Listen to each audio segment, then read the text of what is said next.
Iryna Zarutska was stabbed to death on the rail system in Charlotte, North Carolina by a savage career criminal. Surveillance video of the killing was finally released to the public this past Friday. It shows the alleged killer, DeCarlo Brown Jr., pull out a knife, get up from his seat behind Iryna, and prepare to thrust a blade into her neck before the released footage gets cut. This is pure evil on full display. The most enraging and unacceptable part of this story is that her death was entirely preventable. DeCarlo Brown never should have been on that train that night. In fact, he should have been behind bars.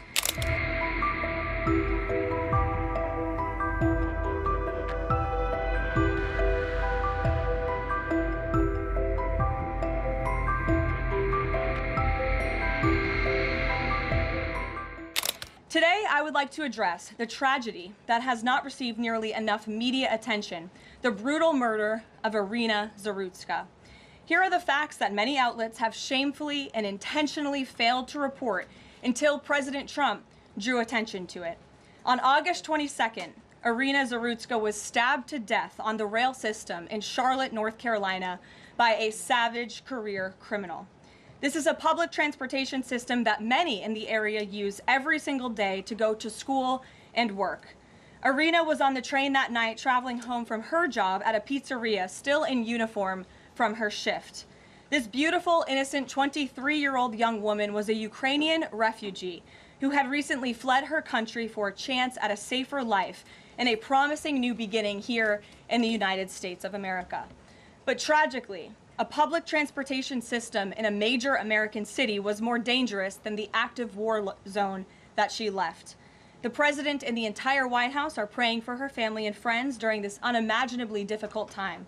But while we extend our thoughts and prayers, we must also seek justice for this crime and call attention to this heinous incident. Surveillance video of the killing was finally released to the public this past Friday. It shows the alleged killer, DeCarlo Brown Jr., pull out a knife, get up from his seat behind Iryna, and prepare to thrust a blade into her neck before the released footage gets cut. This is pure evil on full display. The most enraging and unacceptable part of this story is that her death was entirely preventable. DeCarlo Brown never should have been on that train that night. In fact, he should have been behind bars. DeCarlo Brown has been charged with crimes no fewer than 14 times, dating back to 2011. Including for armed robbery, felony larceny, breaking and entering, and shoplifting. Brown had previously served 5 years in prison for a robbery with a deadly weapon charge, and he had also forfeited bonds 3 different times, twice in 2014 and once in 2023. Despite all of this past documented criminal history, when Brown was arrested yet again in January of this past year, a Democrat judge, who I will add was a strong supporter of former Vice President Kamala Harris, released this insane criminal once again without requiring him to pay any bail. He simply had to sign a written promise to return for his court hearing. Think about how crazy it is to ask a career criminal, someone who by definition repeatedly breaks the law, to just sign a written promise and come back again another day. This is madness. This monster should have been locked up, and Iryna should still be alive. But Democrat politicians, liberal judges, and weak prosecutors would rather virtue signal than lock up criminals and protect their communities. And perhaps most shamefully of all, the majority of the media, many outlets in this room, decided that her murder was not worth reporting on originally because it does not fit a preferred narrative. Many of the journalists in this room spilled plenty of ink trying to smear Daniel Penny for defending a subway car from a deranged lunatic in New York City, but none of those same reporters lift a finger to write stories about an actual murderer. Here's the truth that every American must know. Too many innocent people across the country continue to pay the price of the failed experiment known as cashless bail that has been championed by the Democrat Party for years. All the way back in 2020, North Carolina's then Democrat Governor Roy Cooper established a so-called task force for racial equity and criminal justice. Sounds nice, but it's not. That task force was co-authored by then Attorney General and current Democrat Governor Josh Stein. It recommended, quote, reimagining public safety to, quote, promote diversion and other alternatives to arrest. It also advised to de-emphasize some felony crimes, prioritize, quote, restorative justice, and eliminate cash bail. Democrats in North Carolina and nationwide are consumed with pushing a woke, soft-on-crime agenda, no matter how many innocent Americans suffer as a result. Instead of aggressively prosecuting and locking up violent criminals, the Democrat-backed cashless bail approach lets these criminals roam free in our country to offend again and again. These reckless policies have turned too many of American cities into hunting grounds for career criminals who mock our justice system, drain law enforcement resources, and wreak havoc on law-abiding citizens. Enough is enough, and that is why President Trump is doing everything in his power by taking action to undo these absurd policies. The president recently signed a powerful executive order directing the AG to submit a list of states and local jurisdictions with cashless bail policies so that the Trump administration may identify federal funds that are being provided to these states and can potentially be suspended or terminated. President Trump firmly believes that to maintain order in public safety, we must incarcerate individuals whose pending criminal charges or criminal history demonstrate a clear, ongoing risk to civil society. This is a common sense and sensible approach that the vast majority of Americans agree with, and it's time for the Democrat Party to get on board with what is right.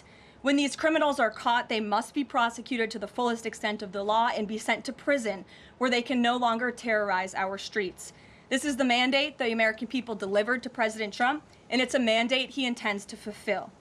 Staying on the topic of public safety, new preliminary data released today by Customs and Border Protection in August shows that President Trump has delivered the most secure border in American history. For the fourth straight month, 0 illegal aliens were released into the United States by CBP. Nationwide encounters are down 93%, below the peak of the Biden administration. Border Patrol apprehensions on the southwest border in the entire month of August were less than what was apprehended in 4 days in August 2024 under the Biden administration. President Trump has ended disastrous Biden illegal alien invasion, and he sealed our border in record time, keeping this central promise he made to the American public. With that, I will take your questions. Here in our new media seat today, we have Michael Schellenberger, who is the founder of Public News with nearly 2 million readers and subscribers. Michael, thank you for being here today. Thank you. And why don't you kick us off? Sure. Thank you for making space for new media. Nice to meet all of you. It's great to be here. I want to see if you could give some insight into whether the president is considering additional measures against Europe and Brazil, not just for censorship, but also for preventing political candidates from actually competing in elections. We've now seen in Romania, France, and now Germany with Joachim Paul, efforts to basically just prevent candidates from being able to compete in elections. The president has shown some concern around President Bolsonaro, who's being prevented from running. All of this is coming in the context of increased censorship of online platforms, of American platforms, and efforts to censor Americans. I'm personally being investigated under criminal investigation with my Brazilian colleagues for publishing the Twitter Files Brazil. We're very grateful that the president has imposed Magnitsky sanctions on the judge. Is the president considering additional actions, given that it appears that they're going to end up with a conviction against President Bolsonaro, preventing him from running?